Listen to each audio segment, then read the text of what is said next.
ഞാൻ doctor Jini K Gopinath, clinical സൈക്കോളജിസ്റ്റാണ്. ഹിപ്നോതെറപ്പിയാണ് എൻ്റെ സ്പെഷ്യലൈസേഷൻ. സാധാരണഗതിയിൽ ഹിപ്നോസിസ് ആണ് നമ്മുടെ സ്പെഷ്യലൈസേഷൻ എന്ന് പറയുമ്പോൾ ആളുകൾ ചോദിക്കുന്ന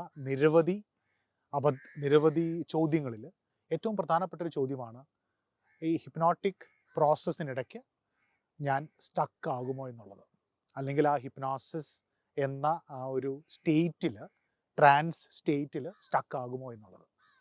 അതിനുള്ള സാധ്യത 0ആണ്.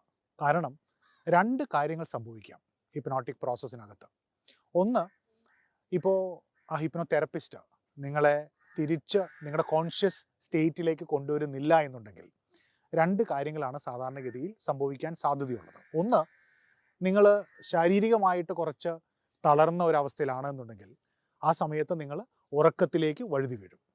അതല്ല, നിങ്ങൾ അത്യാവശ്യം അലേർട്ടായ ഒരു സ്റ്റേജിലാണെന്നുണ്ടെങ്കിൽ, ഊർജ്ജസ്വലനാണ് എന്നുണ്ടെങ്കിൽ, ഒരു 5 അല്ലെങ്കിൽ 6 മിനിറ്റ് നിങ്ങൾ അദ്ദേഹത്തിൻ്റെ ഹിപ്നോതെറപ്പിസ്റ്റിൻ്റെ സജഷന് വേണ്ടി വെയിറ്റ് ചെയ്തിട്ട് പതുക്കെ നോർമൽ സ്റ്റേറ്റിലേക്ക് തിരിച്ചു വരുന്നതാണ്. അതല്ലാതെ ഹിപ്നോട്ടിക് ട്രാൻസിൽ സ്റ്റക്ക് ആവുക എന്നുള്ളത് ഒരു അബദ്ധധാരണ മാത്രമാണ്.